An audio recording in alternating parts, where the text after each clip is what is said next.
So I wanted to go ahead and make a little follow-up video to the video I already made. This is a process. It's been a process, man.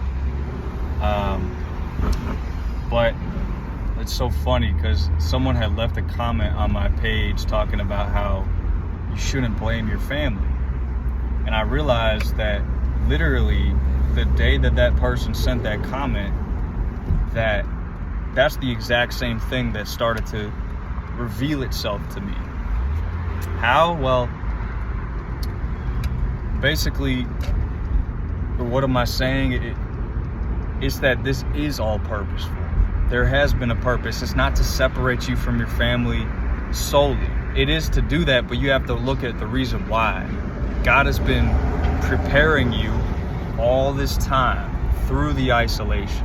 That's what this is. He's been preparing you through the pain that has come with that.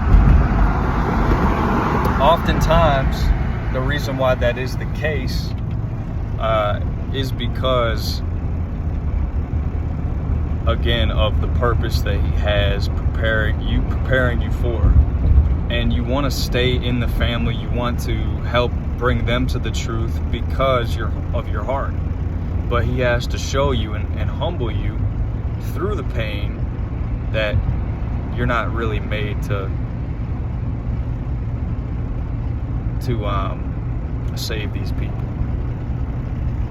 And it can be uncomfortable. And while you go through that, like what you saw is sort of the tail end of the pain of the separation that came there. And now I'm on the other side of it, and it's like, for one, I have a ton of peace. For two, God is showing me, it's like a closure. He's like bringing closure to everything. But it's all come full circle. It's all come back to peace. It's like whatever, dare I say, demons that were operating in these people, it's like they even come to a flat point, you know, and they realize, even if they don't acknowledge it, they realize who you are. They realize what they are even doing. Okay? But it's a beautiful thing, man, and I just wanted to get on here real quick and just make a little follow-up. The isolation, it's not about pointing the finger, and actually how we continue the process is to come full circle and bring closure to it. Allow God to bring closure to it. The love that you had in your heart originally for these people can be there, and that's what I mean when I say it comes full circle. It comes full circle, and it's yeah. So now I'm just kind of going forward into whatever God has for me, and I've been learning that the biggest thing is not about greatness here, greatness there, but it's simply just about your walk with Him and becoming more confirmed that He's with you, knowing that He's with you. God has been literally carrying me financially, spiritually, in every single way. I've been living in my vehicle. Last night, I came down to $0 in my wallet, and all of a sudden I woke up this morning and I had $190 in my bank account. Randomly, I have no idea where it came from. And so I was like, wow, like that's wild. So of course I was like, heck yeah. And I can't tell you how many experiences there have been that are just like that. Okay, but if you're listening to this, then that means that you're somebody who has probably experienced the same thing. I just wanted to say it is okay to feel the way that you're feeling right now. It's okay to be isolated. I had one of the most important family members to me. I mean, they're all important to me. But my younger sister, you know, it's like she's kind of been deceived. And it's not her fault. It's not even like a flaw of hers. It's more like these people have just gotten to her in some way, shape, or form. And it's uncomfortable. I want to say this, though. I'm out here on YouTube, man, and I'm making comments on people's videos because I have, you know, perspective to share. And it's amazing how much our egos get involved with things, man. You know, I was making a comment about how sin in and of itself is not what we think. It's not just you break a rule and then God's sitting there with a clipboard going, That's the opposite of what it is. Sin is damaging to your soul. That is why gluttony, sexual immorality, pride, those things are damaging to your soul, and the human collective. So therefore it's sin, it's misalignment from the life that God wants you to live. What do people get so twisted? I say that and some dude called me a demon. I'm like, whoa. So clearly we have a lot of people who are still, of course it's gonna be there this way, living in fear. Let me ask you a question. When they killed Jesus, okay, when they killed Jesus and he resurrected, do you think that was the end of the Pharisees' show? The Pharisee who still exists today? No, it was not the end. In fact, and real quick, they thought they were winning when they killed Christ. So when he resurrected, and before he even was killed, they knew, you could look in the Bible, they would band together. They knew that he was of God. They knew that. Maybe they didn't directly say that, but they would band together because what he was saying, he wasn't somebody that they were trying to make out to be him to be. He wasn't the kind of person who was like, what's the word? He wasn't the person that they were trying to make him out to be. He wasn't this piece of doo-doo who deserved to be stoned and all these other things. The way that people are responding, the way that this dude just responded to me, you know, it's like he's trying to throw a stone at me. And it's all good. Like, no personal stuff taken. It's just like, wow. So going back to the point, when they killed him, again, before they killed him, they knew that he was God. And then when they killed him, that was not the end. They didn't want the message to be spread. They didn't want the truth of life to unfold. They didn't want how God actually intended for us to live, not under these inscripted rules that become twisted by humans and used to assert power over other people. I'm not saying that's what this dude in the comments was doing, but I'm saying that's what we have been doing forever. That's what we did that Jesus came to break. That's why he said, I came to fulfill the law. Okay? When they had killed Jesus, again, they did not want what he had, the cracks that he made in the foundation of the world. They did not want that to continue. So of course they continued to try and go back to how things used to be. That's just human nature. You could think about it for yourself. If you have a habit that you've ever broken, like there's sometimes it's like you have a temptation to go back to that, or you're trying to break the habit. Sometimes it can take time to break that habit, right? So it's like maybe you want to go back to that habit and all these other things. I mean, it's the same thing, just on a bigger, larger scale. It's just a group of people doing it. So we have this fear that controls us. And when somebody steps outside of that fear and they're vibrating, or they're viscerally living an experience to where they're asking questions, they're trying to figure out the truth, the church wants you to shut the fuck up and say, yes ma'am, no ma'am, yes ma'am, no ma'am, and expect God to be this guy with a clipboard shaking his head at you every time you sin, every time you break this act of violation. That's so stupid. God, no, dude. That's what I'm saying. We don't understand, man, that God, he's not like us in the sense of how we have been doing things. That's again, why Jesus came. He's not sitting here trying to, again, with the clipboard, like a hallway monitor, waiting to spank you every time you do something wrong. He loves you. He cares about you. He cares about you. That's why Jesus came.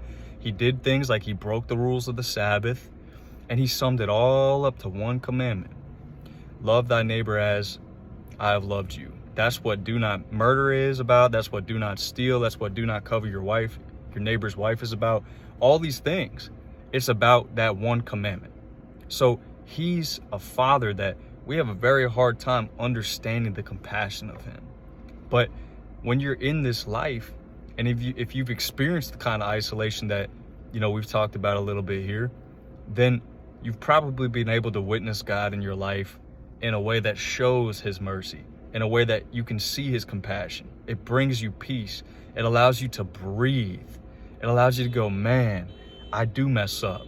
I am a sinner, but you love me. And that's not how you see me. That's not where you stand with me. As long as I'm able to acknowledge that, see that, and then actually allow you to, it's so funny because we don't even have a choice sometimes. Like, God came after my heart, dude. He came after me. You see what I'm saying? So he didn't say, oh, you poor sinner, you didn't say my name, you didn't say thank you, I'm burning you in hell. He didn't say that. He made me, so he said, hey, I'm coming after your heart. People don't understand that, dude. People live in fear because they were taught that whatever's going on in them is wrong because that person was taught that. This is a long cycle. Jesus broke the cycle already. All we got to do and all I have to do is, especially at this point, it's literally just walking with him. And it's not letting stuff like that I see on the internet kind of bring me down, you could say, a little bit, or take me away from his purpose even and the things that he's shown me. Like, bro, get out of your ego. And I'm not talking about this one comment, I just mean all of us. Like, man, crazy, dude. So, yeah, dude, like I'm saying though, man, God has like undeniably been in my life. I had $0 in my wallet last night. And all of a sudden I look at my bank account and I found $190 in there. That was not in there a couple days ago, dude. I have no idea where the frick that came from. And I'm just amazed. When that happened, at this point in my life, when that happened, I was like, man, okay, thank you. It's like, you know, it's amazing to me. What my point in bringing up this about sin not being just a rule to break, but something that actually disconnects you from the purpose that God has you to live out, which is simply, it's not always about let me be a construction worker or let me be a speaker or anything like that, but it's simply the life that dude, God is love. So this life is about love. He wants you to be able to experience prosperity in this life. Yes, it's going to come with suffering. That's the point. You dingleberry. Dude, I'm telling you, God came after me. He's not, don't get so rigid like how everybody else wants you to be. Question things. Ask God to come into your life. I had an addiction, and I won't even call it an addiction, but it was like a dependency on weed. And part of me thinks that he honestly brought that into my life to kind of keep me at a particular place for a certain amount of time, because he is there with a plan, doing things in life. He's like here, not just with me, but all of us, in ways like the people, like I met a woman who was on the streets. I grew up with her and I saw her on the street this year. I know that God's with her. I know that he is. As much as she's walking in blindness right now, as much as she's doing drugs and she's being taken advantage by people, she doesn't even know who she is, he's with her. But you know what the church will tell you? Oh, get away from me. You know why? Because you're so full of fear. And I guarantee anyone who's listening to this message and their eyes aren't open to what I'm saying in the way that I'm saying, you're going to look at this with fear. You're not going to be able to understand because your whole foundation has been built on certainty and rigidness rather than stepping out into the unknown and letting God meet you there. It's that simple. You say you walk with God. And again, I'm not talking to this dude. I'm not talking to this dude who made this comment. It's a general thing. You say you walk with God, right? And I'm not saying you don't. But I'm saying, was Jesus Christ, who was God on earth, coming here to enforce the law? Was he coming here to stab you in the fucking neck because of these, again, the spankings that you need to get because you didn't listen to mommy and daddy? You didn't listen to the pastor. That's human BS. And then we have people who grow up in the church, and so they attach their identity to it. It's a sense of status. No. He came to break those people. He came to smack it away. You know what would happen if Jesus came up to you and said, you worker of lawlessness, you evildoer, like he did to the Pharisee? You would shit your pants in the same way that you do when someone steps outside of the bounds and actually points at things. People are so afraid. People are so afraid, man. And genuinely, I'm saying all this, and I've even asked God today when I was looking at one of the comments. I was like, God, can you show me the truth? Because I don't want to be like just full of BS. I want to know what the truth is. So can you please show me what the truth is? Can you please break my mind? Can you break my perspective? I've been with God out here, man. I'm talking to him. I'm asking him. He's showing up in my life. And I'm aware that sometimes he's aware of my dumbassery so much that he gives me mercy. Like, I might be walking with him in a certain way for years that I didn't know was the wrong way.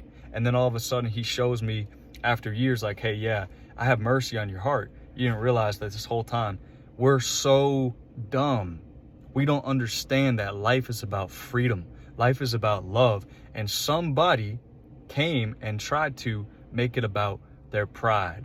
Somebody came and these people are people like the Rockefellers, these people who want to have control in the world, the Pharisee, you name it, dude. So comment down below if you're with me. Let's get it, dude. This life is beautiful. This life is amazing. I'm ready to venture off into the sun and just, you know what I'm saying? I can't tell you how free, like, dude, this is crazy.